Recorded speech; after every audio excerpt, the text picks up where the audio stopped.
Presentamos la historia de una revolución, de un fenómeno que se extendió por el planeta con la rapidez del fuego. Es el relato de unos visionarios, de unos jóvenes rebeldes e ingeniosos hippies renegados. Durante 2 décadas mantuvieron entre sí duras rivalidades y disputas legales. Incluso se vieron envueltos en espionaje internacional con el propósito de convertirse en las estrellas de una nueva sensación, de un producto que los jóvenes de todo el mundo encontrasen irresistible y que produciría una peligrosa adicción. Hoy día es un negocio de miles de millones de euros que supera a Hollywood y que se dispone a superar a la industria discográfica como el negocio de ocio más lucrativo del mundo. Historia de los videojuegos.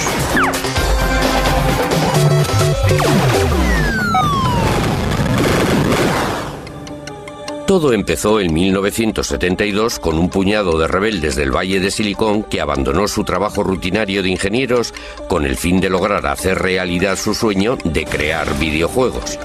El fundador fue Nolan Bushnell, un joven de 28 años que se abrió camino con un capital de tan solo 500 euros.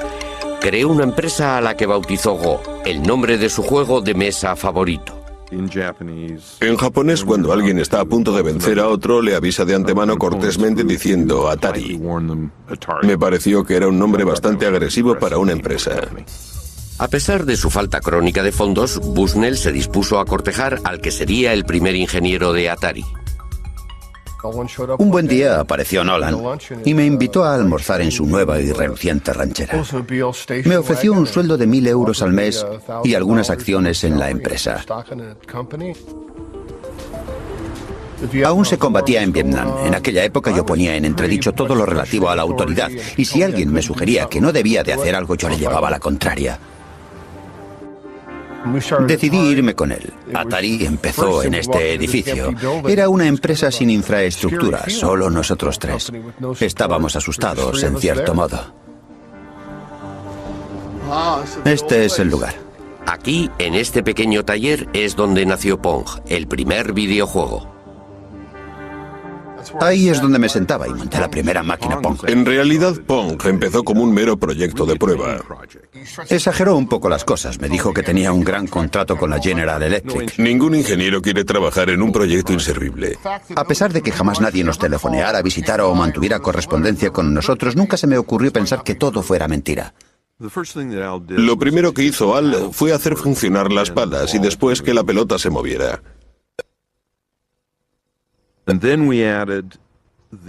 El lugar donde la pelota golpeara la pala determinaría el ángulo de rebote.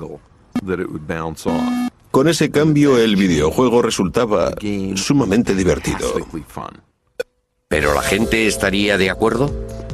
Bushnell y Alcorn instalaron su prototipo en la taberna local para comprobarlo.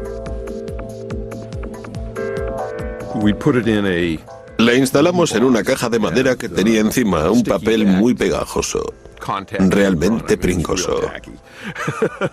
Para recoger las monedas montamos una cajita de un caballito de esos en los que se montan los críos y colocamos la caja encima de un barril. Nos alejamos un poco, tomamos una cerveza mientras observábamos lo que ocurría. Uno de los asiduos del bar se acercó a la máquina y estudió en silencio el movimiento de la pelota en la pantalla. Introdujo una moneda y empezó a jugar. Finalmente cayó en la cuenta de que había 2 mandos con los que se manejaban las raquetas y jugó la primera partida. Pronto una pequeña multitud se congregó a su alrededor para observarlo. Hasta entonces la gente no había visto nada en una pantalla televisiva que no procediera de un estudio. Aún recuerdo que una joven me preguntó ¿cómo se consigue una señal desde los estudios de televisión desde aquí? El hecho de que la señal fuera emitida allí mismo era algo que les desconcertaba.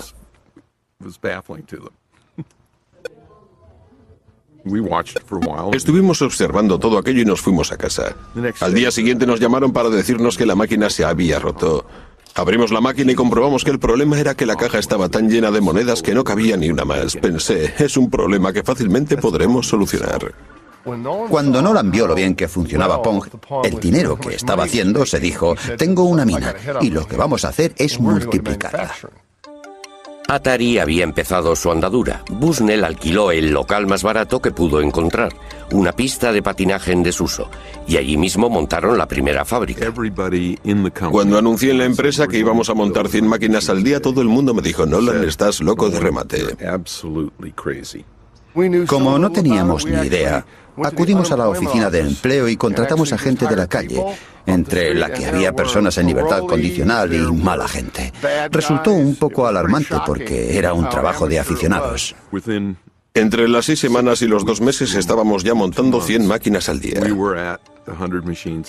La noticia se extendió y empezaron a diluviar encargos pidiendo Pongs, 10.000 solo para los Estados Unidos.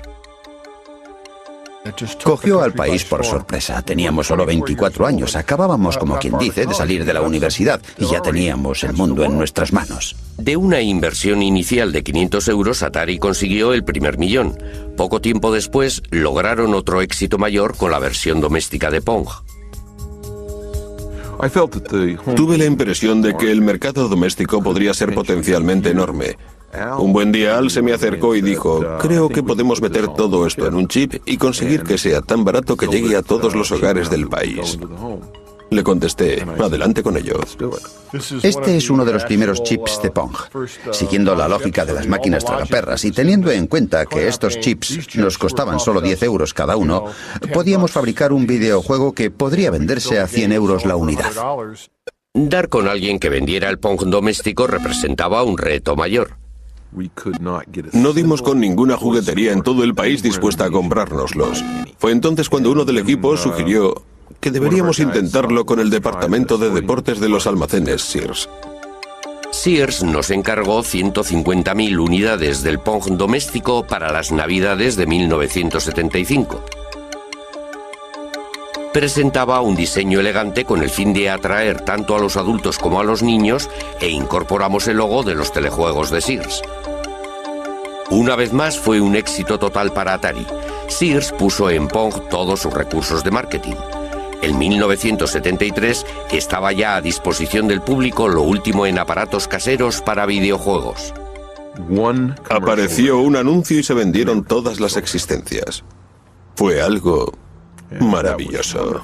El éxito de Atari fue total. Lentos pero seguros, no dejamos de crear nuevos videojuegos.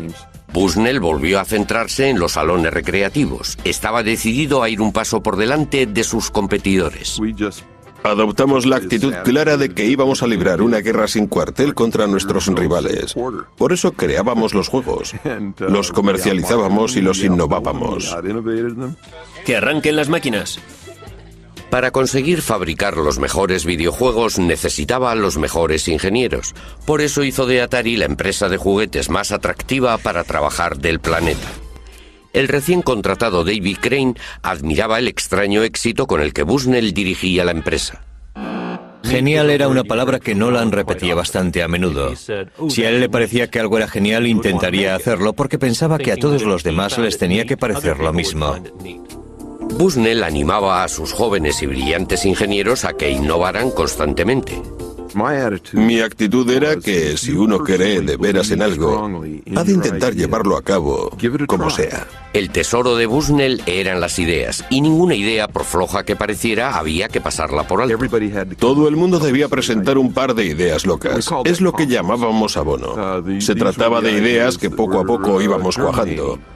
A veces las llevábamos a cabo. El flujo constante de tanta creatividad produjo una serie de videojuegos que tuvieron mucho éxito, logrando así que Atari ocupara el cenit del negocio de los videojuegos. Fue entonces cuando se les presentó un problema legal. Se decía que Bushnell pudo haber copiado de otra persona su primera idea. El litigio afirmaba que unos meses antes de que Atari fuera creada, Bushnell había visto un juego en una feria que era casi idéntico a Pong. Un diseñador de aparatos de televisión de nombre Ralph Baer había estado pensando en crear unos videojuegos desde los años 50. En 1966 sus ideas cristalizaron mientras esperaba en una parada de autobús en un viaje de negocios que hizo a Nueva York. Cuando volví a mi despacho a la mañana siguiente, el 1 de septiembre de 1966, redacté una memoria de 4 hojas en la que explicaba todo el proyecto. Propuse cosas como videojuegos de deportes, de persecución, de carreras y de coches. Baer empezó a trabajar en su invento. En 1968 ya había logrado poner en funcionamiento su primera videoconsola, a la que sencillamente bautizó su caja marrón. El primero de los videojuegos consistía en que dos puntos luminosos se iban persiguiendo sin tregua por la pantalla.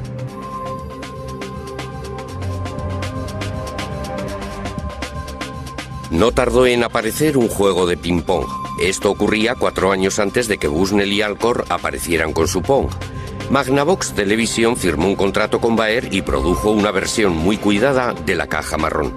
El Odyssey ofrecía 12 videojuegos diferentes. Cada juego tenía su color, que servía para hacer resaltar los gráficos que se iban superponiendo uno tras otro. Además de los controladores, Baer también sacó el primer haz de luz para los videojuegos en los que había que disparar. Un invento que supuso todo un adelanto en su tiempo. El Odyssey fue lanzado al mercado en una feria en 1972 en Nueva York. Fue el mayor éxito de la feria. Todo el mundo, incluida la prensa, estaba entusiasmado. Magnavox presenta Odyssey, 12 emocionantes videojuegos con los que podrás jugar en tu televisor.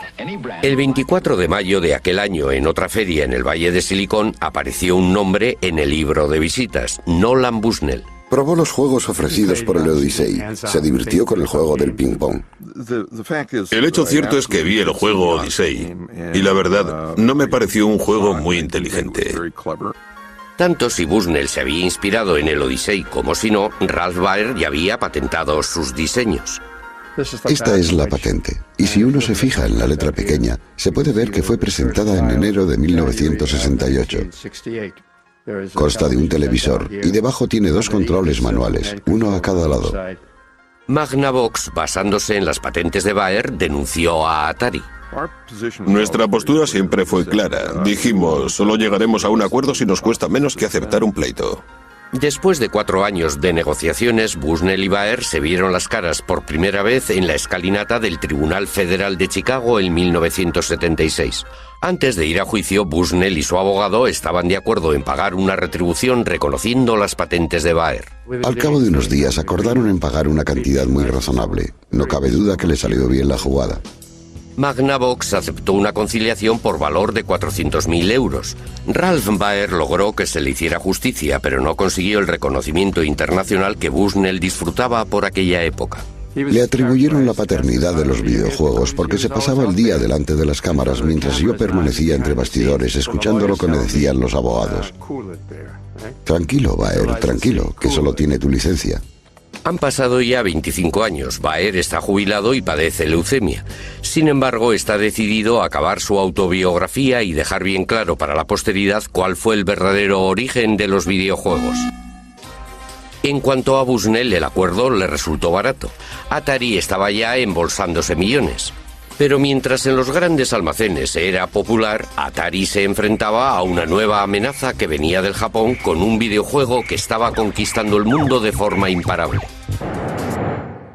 En 1978, Taito creó un juego que se hizo tan popular en Japón que provocó una gran escasez de monedas de 100 yens. Se vendieron más de 350.000 máquinas de los invasores del espacio, lo que provocó el renacimiento de los videojuegos en los salones de juego.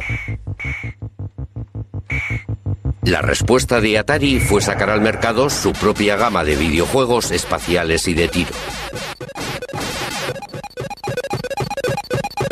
Los brillantes jóvenes ingenieros de Nolan Bushnell fueron los pioneros de una nueva tecnología llamada gráficas vectoriales con una nueva presentación muy llamativa.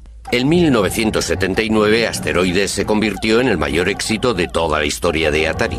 Atari tuvo otro éxito arrollador con Zona de Combate, unos gráficos tridimensionales que incluso fueron fuente de inspiración para el ejército norteamericano. Los salones aparecían como setas por todo el mundo. Tanto los adolescentes como los adultos acudían en su tiempo libre a esos lugares oscuros y llenos de humo. La reacción tanto de los padres como de los políticos fue inevitable. En la prensa pululaban a diario historias sobre jóvenes delincuentes y de chavales que hacían novillos. Los salones de juego fueron tildados de cuevas de perdición. Fue entonces cuando Atari presentó una solución. En 1975, sus ingenieros empezaron a trabajar en una nueva idea. Un sistema en el que se podían llevar a casa en unos cartuchos los mismos videojuegos que los que disponían los salones recreativos. Este es el primer prototipo del sistema de videojuegos en cartuchos de Atari. Tiene todos los elementos que se necesitan en un prototipo. Tenemos el cableado y las palancas del videojuego del tanque. Sabíamos que necesitábamos esto para poder jugar a Pong, para poder jugar al videojuego del tanque, porque tenía que ver con los juegos teledirigidos y otros, pero no estábamos muy seguros de lo que íbamos a hacer con ello. Aeante Controller es el capitán de una nave espacial. El VCS fue lanzado al mercado en 1977, montado en una caja elegante con interruptores bien diseñados y los primeros joysticks en una consola casera. ¡Vamos allá!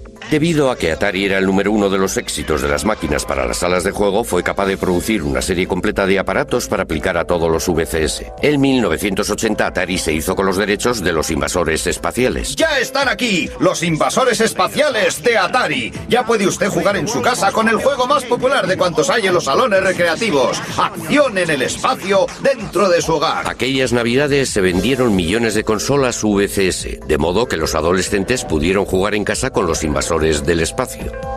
Les presentamos un estupendo nuevo videojuego de Atari llamado Pac-Man. Los ingresos conseguidos por Atari la convirtieron en la empresa que más rápidamente había crecido en la historia de los Estados Unidos. Pero la meteórica carrera de dicha empresa atrajo la atención de Warner, que le hizo a Bushnell una oferta que no pudo rechazar. Adquirieron Atari por 28 millones de euros, un negocio que se había iniciado con un capital de tan solo 500 euros. Todo el mundo tiene un Atari, la número uno en los videojuegos. En aquellos tiempos era un montón de dinero. Era mucho más de lo que yo había soñado jamás. Pero representó el principio del fin de Atari. Bushnell, al cabo de muy poco tiempo, acabó rompiendo con los nuevos propietarios. Estábamos lanzando al mercado los VCS y comenté a los míos, bien, se acabó lo de los VCS. Y me dijeron, ¿qué? Añadí, bueno, no, pero va a ser así. Y se quedaron horrorizados. Los nuevos dueños de la Warner estaban insatisfechos de la dirección de la empresa. Eran neoyorquinos y no lo entendían. Pensaron que todo era muy raro y empezaron a desmontarla trozo a trozo, a desmontar toda la cultura corporativista que teníamos. Y al final lo que hicieron fue aniquilar la empresa. Fue la cosa más torpe que he visto en mi vida. Finalmente, tras una serie de decisiones importantes tomadas por los nuevos jefes, Bushnell tuvo que abandonar su cargo. Le indemnizaron y le pusieron de patitas en la calle. La industria había perdido a su visionario pionero, pero no se habían acabado los problemas de Atari. Bajo la nueva dirección, los diseñadores estrella de la talla de David Crane no eran ya valorados por el papel que habían jugado en el mayor éxito que había disfrutado la empresa. Nos hicieron un montón de promesas que jamás cumplieron. Nosotros teníamos unos ingenieros clave que elaboraban los cartuchos para los videojuegos, que ganaban entre 50 y 60.000 euros al año. En 3 o 4 meses producían el software para un cartucho que podía llegar a venderse por un valor de 100 millones de euros. Si nos hacían pensar que no valíamos más que los encargados de poner los tirafondos de las cajas, eso quería decir que no estábamos en la empresa adecuada. David Crane y otros 3 diseñadores importantes abandonaron Atari y crearon su propia empresa, Activision. Tras 2 años de pleitos con Atari, se hicieron con los derechos para poder diseñar y producir sus propios videojuegos. El propio Crane diseñó el videojuego más exitoso de todos los tiempos, Pitfall. Todos los juegos que desarrollamos nosotros fueron grandes éxitos. Cuando Pitfall salió al mercado fue el mayor de todos los éxitos porque se vendieron muchos millones de unidades. Lo que en realidad estábamos desarrollando con Pitfall era el primer videojuego provisto de una consola. Activision volvió a encender la llama del espíritu creativo de la primera época de Atari, pero al mismo tiempo, sin quererlo, provocó un desastre. Fueron muchos los que se cegaron con el éxito de nuestro trabajo y desgraciadamente invadieron el mercado con productos que nadie quería comprar. Atari contribuyó a la pérdida de confianza en los videojuegos por parte del público, ya que había productos como el E.T. de muy baja calidad. Un videojuego de E.T., ¡guau! Muy pronto con ustedes. Millones de copias de E.T. acabaron en la basura. Deje que E.T. entre en su casa. El mercado de los juegos de ordenador se desmoronó y en 1983 la Warner anunció unas pérdidas de más de 250.000 euros, cayendo sus acciones en picado. Lamento haber vendido mi empresa a la Warner. Es la cosa más estúpida que he hecho en mi vida. En 1984 la Warner se deshizo de Atari y con ello fue declarada la muerte de los videojuegos norteamericanos.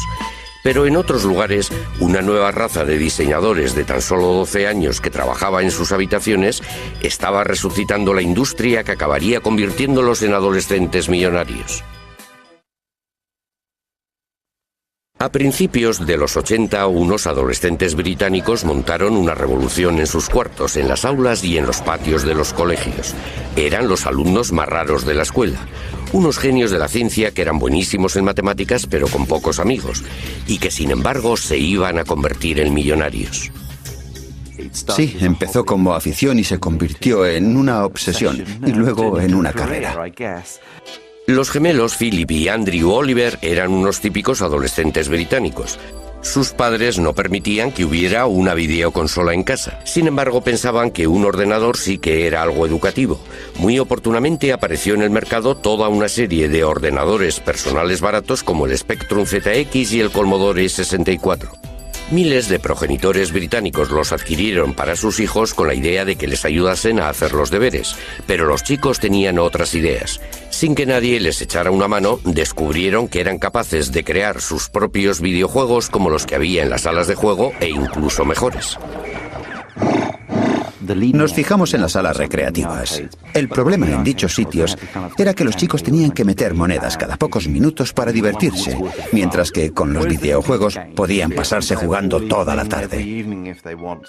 Los gemelos Oliver fueron autodidactas y partiendo de cero aprendieron a programar videojuegos. En 1982, con tan solo 13 años, presentaron su primer videojuego a una revista especializada que publicó su trabajo. El trabajo había sido bautizado Roadrunner. Fue estupendo acudir a la escuela y decir a nuestros colegas, mirad, es nuestro trabajo. Fue estupendo poder jugar con los demás muchachos. Eran unos bloques pintados con un solo color. Corrían por la pantalla y el camión se movía por la pantalla. Solíamos retarnos, a ver cuánto puedes aguantar. El camino se iba estrechando más y más, y con muchas más curvas, y todo ello al azar. Finalmente te sacaba del juego. La revista les pagó 75 euros, una bonita suma de dinero de bolsillo para unos adolescentes de 13 años. Luego se presentó la oportunidad de aparecer en la televisión. Se presentaron a un concurso televisivo en el que competían chicos de su edad. Elaboramos un videojuego, lo enviamos y ganamos el primer premio. Salimos en la tele, fue estupendo. Más tarde nos comentaron que habíamos sido los únicos que habíamos enviado un proyecto. En realidad no querían que preparáramos un videojuego, solo querían un diseño sobre papel. Habíamos creado un videojuego. Les llovieron ofertas para comprar sus juegos y la afición de los gemelos se convirtió en una pequeña industria. Preparamos toda una serie de Esos juegos. fueron los primeros. Este es el asesino P y la cueva P. Hubo muchas noches que las pasamos trabajando y al día siguiente íbamos a la escuela como si nada. Teníamos que interrumpir el proyecto que estábamos elaborando con todas las flechas y peñascos. Íbamos a rematarlo y... Teníamos que irnos a la cama y nos despertábamos con nuevas ideas para el juego. No hacíamos más que trabajar. Sospechábamos que llevábamos mucho tiempo trabajando cuando los pajarillos empezaban a piar en la ventana y comenzaba a amanecer. Y oíamos al lechero. Sí. Las revistas distribuyeron sus juegos por todo el país, pero los gemelos consiguieron muy poco dinero. Cuando cumplieron los 18 años, los padres pensaron que había llegado la hora de que fueran a la universidad y de que consiguieran un trabajo serio. Pero uno de sus profesores persuadió a los padres para que les concedieran un año con el fin de que su afición se transformara en negocio. Unas semanas más tarde, todo cambió cuando conocieron a los hermanos Darling. Richard y David también habían estado creando sus propios juegos desde los 11 y los 12 años, pero estaban insatisfechos con las cantidades que las empresas estaban ofertando a los jóvenes diseñadores. Por esa razón empezaron a vender sus juegos por correo, creando su propia empresa en una habitación de la casa. Duplicaban los juegos en una cassette, imprimían sus trabajos y llegaron a vender 1 millón de copias. Con tan solo 17 y 18 años montaron su empresa llamada Codemaster. Fue en su primera comparecencia en una feria con 18 años cuando conocieron a los gemelos Oliver. Vinieron los gemelos Oliver a nuestro stand y nos presentaron una demo con uno de sus juegos que habían preparado de antemano. No paraban de decir, sí, un juego así, os daremos 15.000 euros. Estábamos alucinados.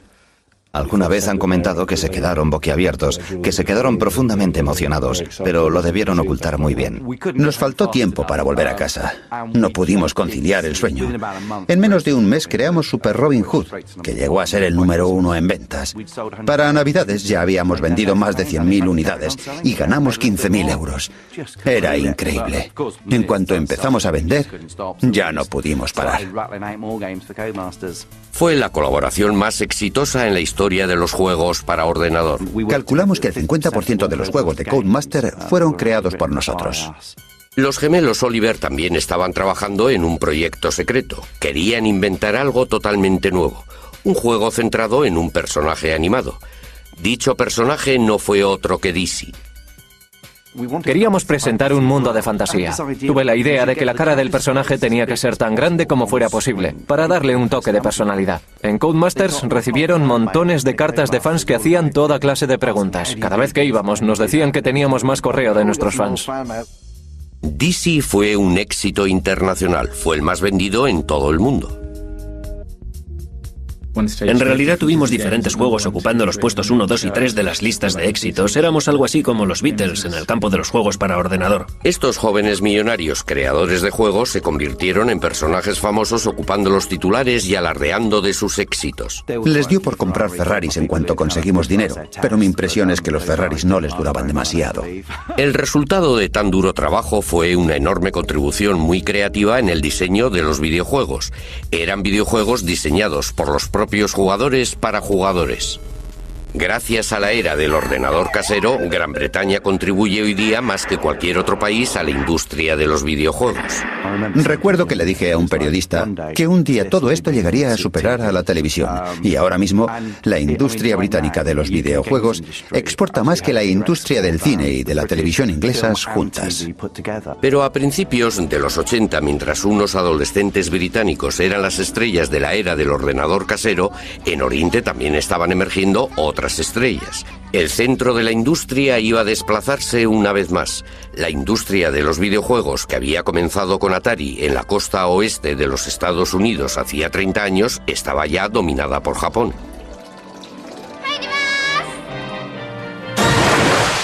Los videojuegos casi se han convertido en algo sinónimo con Japón. Ello se debe en gran parte a una serie extraordinaria de videojuegos basados en diferentes personajes. Todos fueron desarrollados en los años 80 por un único genio creador. Desde Walt Disney ningún hombre había tenido capacidad de llegar a las mentes y tocar los corazones de los niños de todo el mundo como Shigeru Miyamoto. Hubo un momento en el que caí en la cuenta de que los videojuegos podrían ayudar a la gente a expresar sus emociones. Desde entonces, los recuerdos de mi niñez han quedado reflejados en los videojuegos que he creado. Miyamoto creció en Sonebe, una pequeña ciudad provinciana cerca de Kioto. De niño, en el seno de una familia tradicional, transformó todo cuanto le rodeaba en un mundo de fantasía que empezó a explorar. Estaba siempre como absorto. Se pasaba mucho tiempo dando rienda suelta a sus sueños. De adulto, a la hora de trabajar, se basaba en la manera de jugar que había tenido de niño. Le recuerdo describiéndonos un paseo a través de un bosque que había cerca de su casa y que en su imaginación era algo extraordinario. Se imaginaba un montón de cosas que estaban sucediendo a su alrededor y que los demás éramos incapaces de ver, como caminos que llevaban a alguna parte. Miraba hacia arriba y no solo veía un trozo de cielo azul, sino que allí veía una trampilla secreta que le conducía a un nuevo mundo. En 1980, Miyamoto ofreció a Nintendo su visión y creatividad. Con base en la antigua ciudad de Kioto, Nintendo llevaba produciendo casi 100 años Hanafuda, los naipes tradicionales japoneses. Pero cuando su presidente Hiroshi Yamauchi se enteró del éxito de los videojuegos, como por ejemplo el de los invasores del espacio, transformó la empresa en una productora de juegos para ordenador.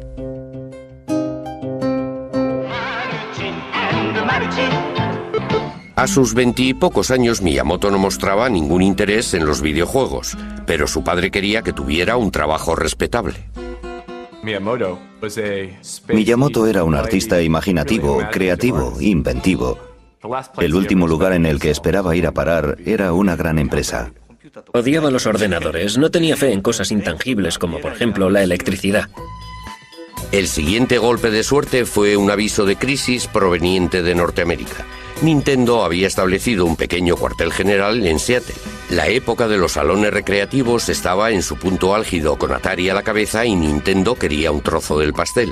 La rama norteamericana de Nintendo había encargado 2000 unidades de un juego muy exitoso en Japón llamado Raiders Cop, pero en Norteamérica fue un desastre. Le solicitaron a la oficina principal en Kioto que creara algo que lo reemplazara. Como no disponían de un diseñador, tomaron la decisión de dar al empleado más novato su gran oportunidad.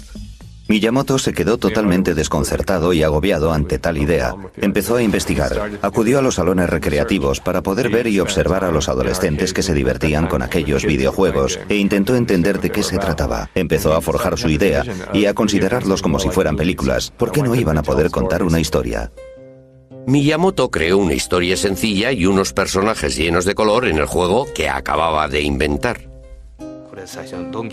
Permítame que le muestre el primer boceto que preparé para Donkey Kong. El gorila se escapa de la jaula, atrapa a la chica y se fuga con ella. Un hombre con un martillo en la mano le persigue esquivando todos esos barriles. Al final aparece un agujero en el suelo. El gorila cae dentro de él y se mata. Con el fin de dar vida a sus personajes, Miyamoto tuvo que trabajar con las limitaciones que le imponía la tecnología de la época. De repente surgió un problema. ¿Qué pelo tenía el personaje? El asunto es que él se estaba cayendo. En un videojuego, el pelo presentaba una dificultad que los diseñadores de la época no podían resolver. Es decir, por la inercia de la caída, el pelo tenía que aparecer con las puntas hacia arriba. Miyamoto resolvió el problema poniéndole una pequeña gorra. Dándole un toque final, Miyamoto compuso la música para el videojuego que fue enviado a Seattle. Quedaba por ver si Donkey Kong iba a tener más éxito que el fracaso que había supuesto Raiders Cop, al que debía sustituir.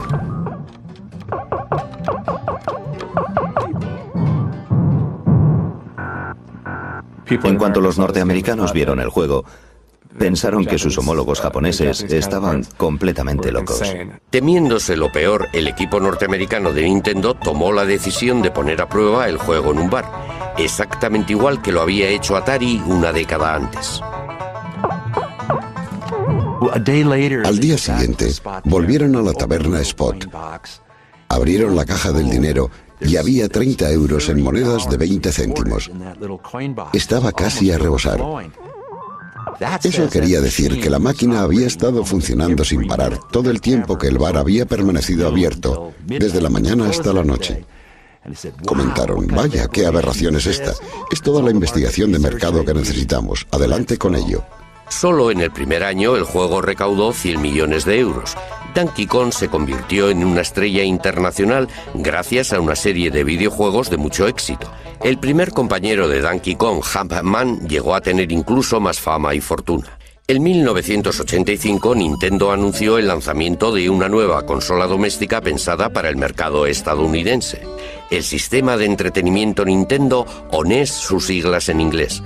Tras el colapso de la industria norteamericana de los videojuegos, muchos expertos pensaron que se habían vuelto locos, pero Nintendo contaba con un arma secreta. Con su nueva creación, Miyamoto consiguió que los videojuegos adquirieran otro nivel.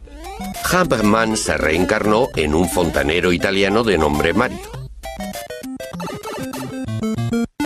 Mario se convirtió en una atracción universal. Mario es capaz de hacer unos ejercicios físicos extraordinarios, como dar grandes saltos, pero no es un superhéroe. Se hunde en el agua y se hace daño si cae de las alturas.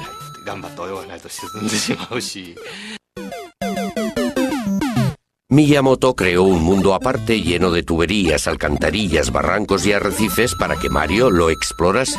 Además, inventó un ejército de monstruos animados para que Mario se enfrentara a ellos.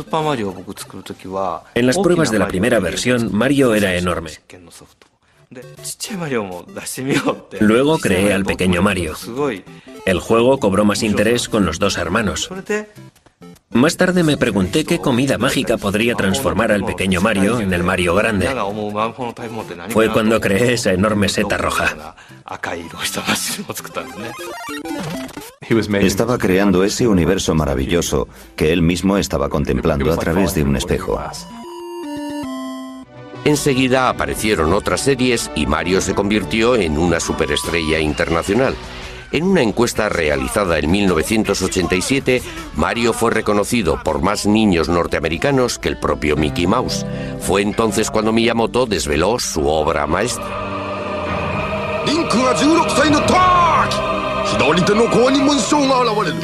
Nintendo sacó el primero de una serie de juegos que han sido reconocidos por todos como los mejores de la historia. La serie Zelda. La leyenda de Zelda se movía a través de todas las formas y niveles. Ofrecía a los jugadores un enorme mundo mágico por el que podían vagar y explorar libremente.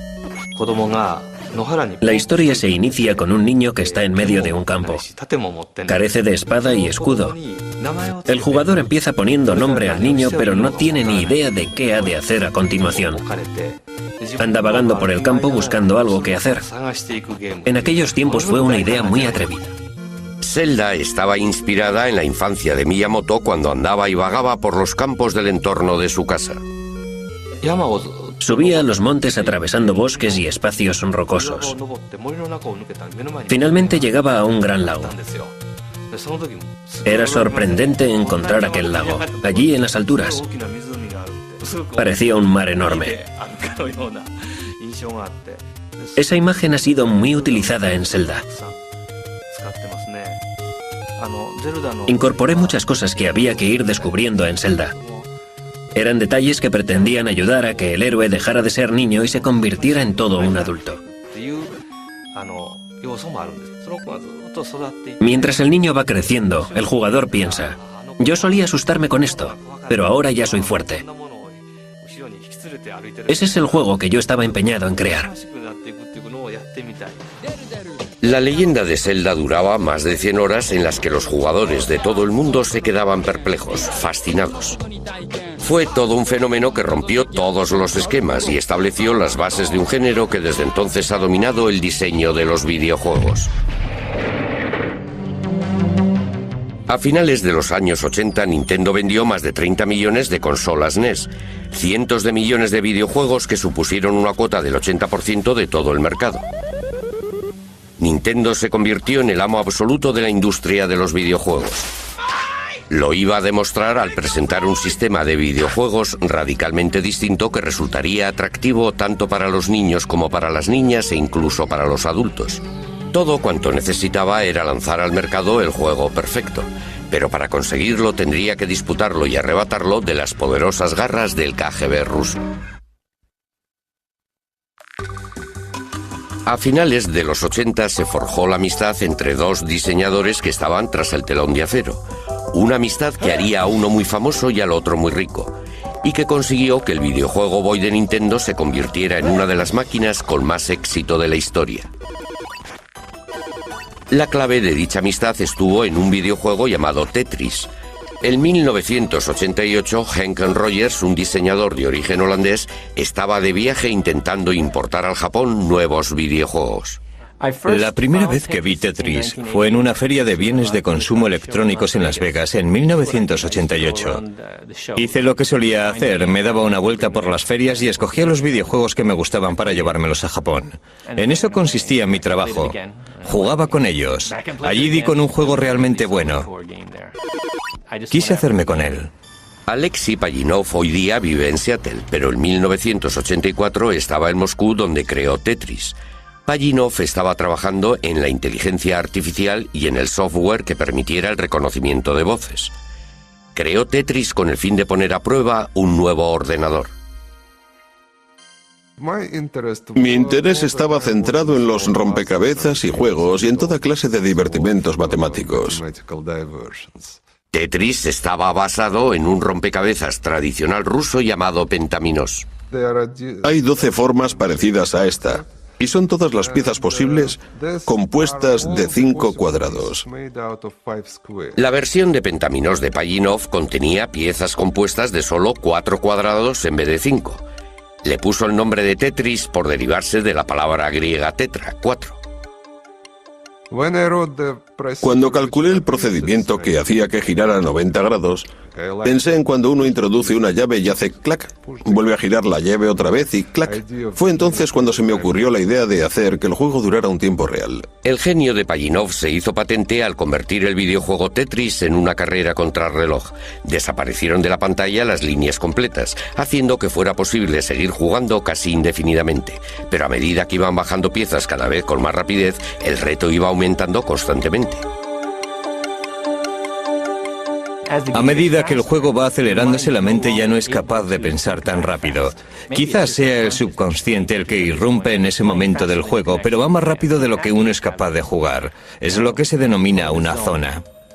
Tetris se extendió por el bloque soviético hasta llegar a Hungría, donde lo descubrió Robert Stein. Stein se fue a Moscú, donde conoció a Alexei Pajitnov y negoció con él una licencia para publicar el juego.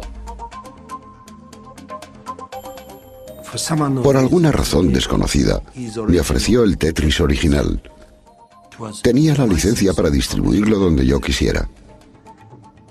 Es lo que creí. Tetris se convirtió en Occidente en la mayor sensación internacional desde Los invasores del espacio.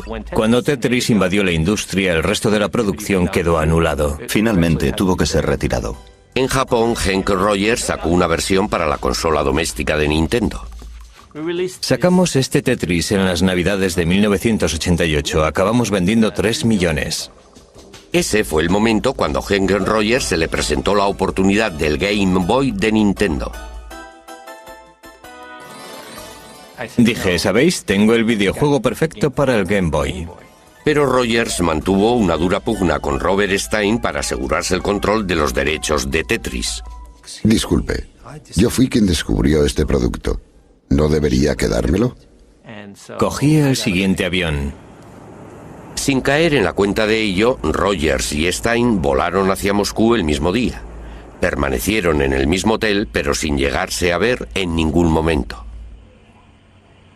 No funciona la televisión, no funciona la radio. En aquella época todo el mundo pensaba que nada iba bien tras el telón de acero. Era algo que realmente daba miedo.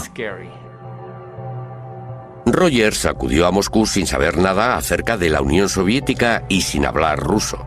Sabía que tenía que buscar una organización llamada el Org y eso era todo. Para sorpresa suya, no tuvo ningún problema a la hora de contratar a un intérprete que hablaba perfecto inglés. Te llamas Alan no sé qué. Todos pertenecen al KGB. No hay modo de conseguir un intérprete que se preste a ayudarte a hacer negocios. ¿Es este el edificio? Sí, este es el edificio. Todas las reuniones han de recibir el visto bueno del KGB, y yo me presenté allí como caído del cielo. Al final el señor Belikov bajó y le expliqué que yo era uno de los que distribuía Tetris en Japón. Me dijo, ¿de qué máquina se trata? Le contesté que era para Nintendo. Añadió, pero si jamás hemos cedido esos derechos a nadie. Pensé durante un buen rato que yo estaba metido en un buen lío, porque en su opinión yo era un auténtico pirata. Posteriormente, aquella misma mañana, Rogers conoció a Alexei Pajitnov. Les presento al siguiente invitado, el mundialmente famoso señor Pajitnov. Vaya, mundialmente famoso. ¿Famoso por qué? Porque en el mundo... Me llamo Alexei Pajitnov. Nos hicimos amigos rápidamente porque en cuanto hablamos del diseño de videojuegos tenemos algo en común de lo que podemos hablar. Su inglés no era muy bueno, pero sí lo suficiente. Henk fue la primera persona que entendió y a la que de verdad gustó el videojuego. Es lo que percibí de inmediato. Todo el mundo en Moscú en aquella época, incluido Alexei, estaba paranoico a cuenta de que cualquier conversación que se mantuviera fuera escuchada por gente que no tenía por qué oírla. Por esa razón, siempre que quería decirme algo, me guiñaba el ojo y nos íbamos a un parque. Finalmente iniciaron las conversaciones sobre la compra de los derechos de Tetris. Allí había al menos de 8 a 10 personas, algunas de las cuales pertenecían sin ninguna duda al KGB. Yo estaba confinado en una habitación a 3 grados en la que me hacían toda clase de preguntas.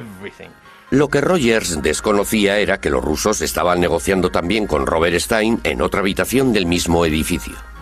Mi objetivo consistía en intentar hacerme con todas las licencias que fuera posible de todo lo que quedaba. Sin que ninguno de los dos lo supiera, que Bill Maxwell, hijo del magnate de la prensa Robert Maxwell y presidente de Mirrorsoft, editores británicos de videojuego, también estaba en Moscú. Kevin estaba moviendo los hilos, estaba diciendo, si no hacen el trato conmigo, mi padre va a ir a hablar con Gorbachev y ustedes van a tener serios problemas. Ese fue el método que aplicó en sus negociaciones. Pero Rogers tenía a Pajitnov de su parte y tenía todo el apoyo de Nintendo para presentar una oferta generosa. Tras 4 días de negociaciones, al final dijeron que sí. Pajitnov y Rogers lo celebraron en el único restaurante nipón que había en Moscú. El acuerdo le convirtió a Rogers en multimillonario. Le odié, pero en realidad solo hizo lo que cualquier negociante habría hecho en su lugar. Hoy he perdido Dios sabe cuántos millones de euros y no me siento muy feliz que digamos. Nintendo resultó el gran ganador. Además de Tetris y el paquete de videojuegos, se vendieron en todo el mundo 32 millones de consolas Game Boy, casi la mitad de ellas para adultos. Pajitnov se hizo mundialmente famoso y emigró a los Estados Unidos. Como era ciudadano soviético, no ganó nada a cuenta de los videojuegos hasta que expiraron los contratos en 1996, 12 años después de haberlos inventado. En la actualidad, él y Henk Rogers trabajan juntos y venden Tetris para una nueva generación de hardware. Con Tetris, la industria de los videojuegos se hizo adulta y convirtió a Nintendo, durante cierto tiempo al menos, en la empresa de ocio más poderosa del planeta. Partiendo de unos orígenes muy humildes, la cultura de los videojuegos evolucionó a unos pasos gigantescos gracias a la intuición y creatividad de sus grandes pioneros. Fueron hombres que entendieron lo mucho que a la humanidad le gusta y necesita jugar. Abrieron las puertas a un maravilloso nuevo mundo en el que una vez que se entra no se puede salir.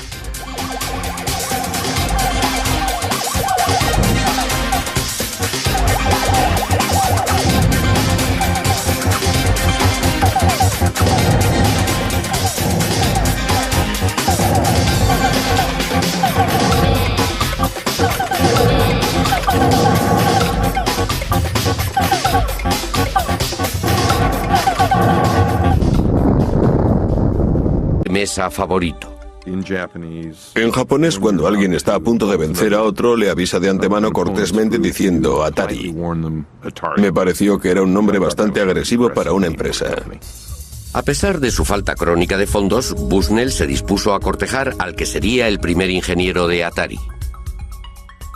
Un buen día apareció Nolan y me invitó a almorzar en su nueva y reluciente ranchera. Me ofreció un sueldo de 1.000 euros al mes y algunas acciones en la empresa. Aún se combatía en Vietnam. En aquella época yo ponía en entredicho todo lo relativo a la autoridad, y si alguien me sugería que no debía de hacer algo, yo le llevaba la contraria. Decidí irme con él. Atari empezó en este edificio. Era una empresa sin infraestructura, solo nosotros 3. Estábamos asustados, en cierto modo. Este es el lugar. Aquí, en este pequeño taller, es donde nació Pong, el primer videojuego.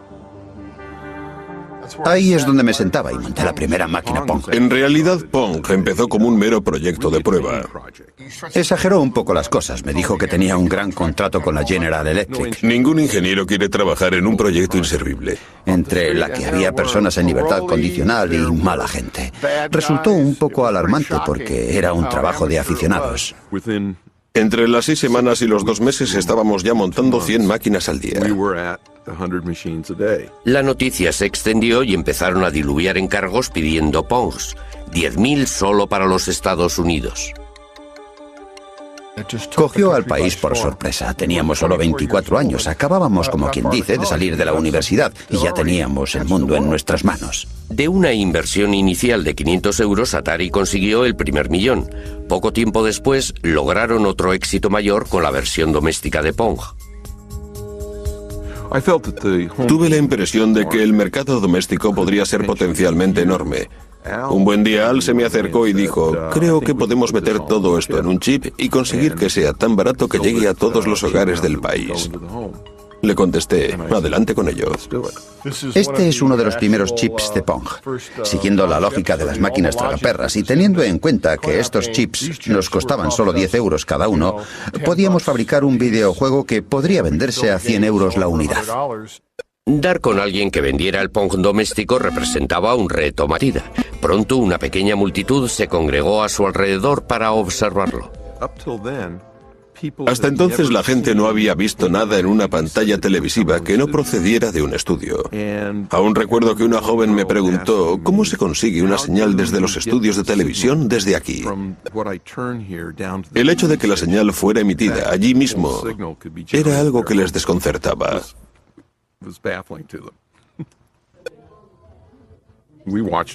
Estuvimos observando todo aquello y nos fuimos a casa.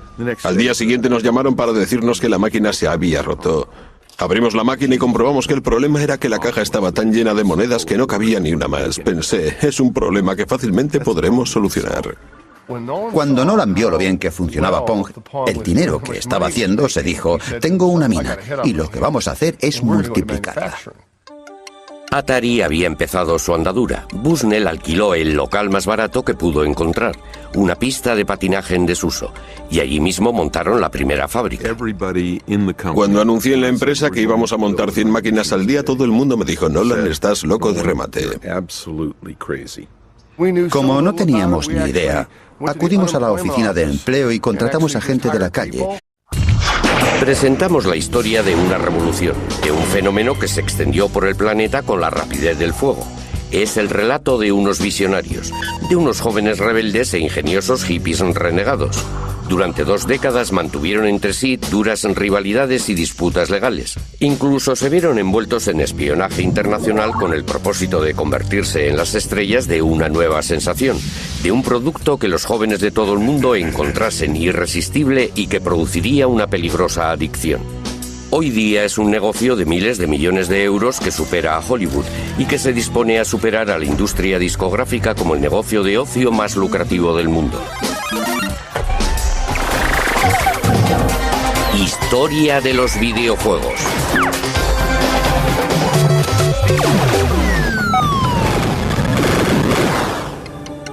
Todo empezó en 1972 con un puñado de rebeldes del Valle de Silicon que abandonó su trabajo rutinario de ingenieros con el fin de lograr hacer realidad su sueño de crear videojuegos. El fundador fue Nolan Bushnell, un joven de 28 años que se abrió camino con un capital de tan solo 500 euros. Creó una empresa a la que bautizó Go, el nombre de su juego de... A pesar de que jamás nadie nos telefoneara, visitara o mantuviera correspondencia con nosotros, nunca se me ocurrió pensar que todo fuera mentira. Lo primero que hizo Al fue hacer funcionar las palas y después que la pelota se moviera.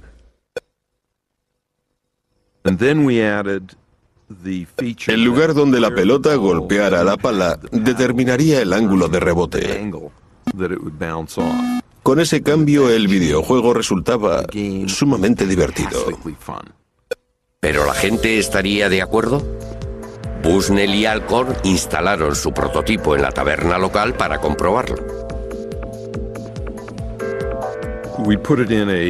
La instalamos en una caja de madera que tenía encima un papel muy pegajoso, realmente pringoso.